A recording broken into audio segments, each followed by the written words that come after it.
Kim bilər ki, insan içdən nə çəkər? Allah bilir, hər nə boyda dərdi var.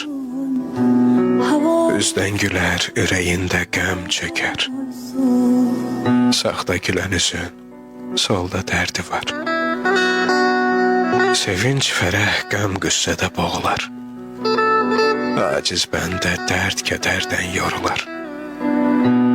İnsan qəlbi gözlərindən sorular. Sağda gülən gözün, solda dərdi var. Yalan sözün dildə solar qəhərdən. Düz sözdürsə, acı olar zəhərdən. Böhtan çapar, sonda yıxar yəhərdən. Sağda yalan sözün, solda dərdi var. Neçə dərdə dözsün, görən bu ürək. Necə dərdə dözsün, görən bu ürək.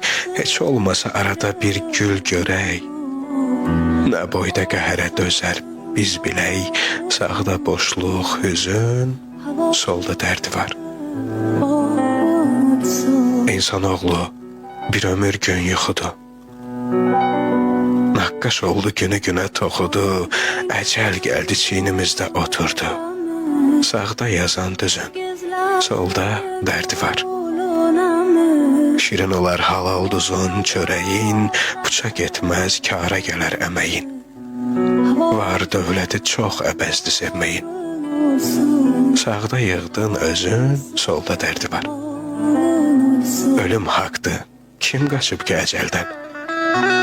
Ömür günü zamanı ilə tükəldən. Məzarına baş daşını dikəldən.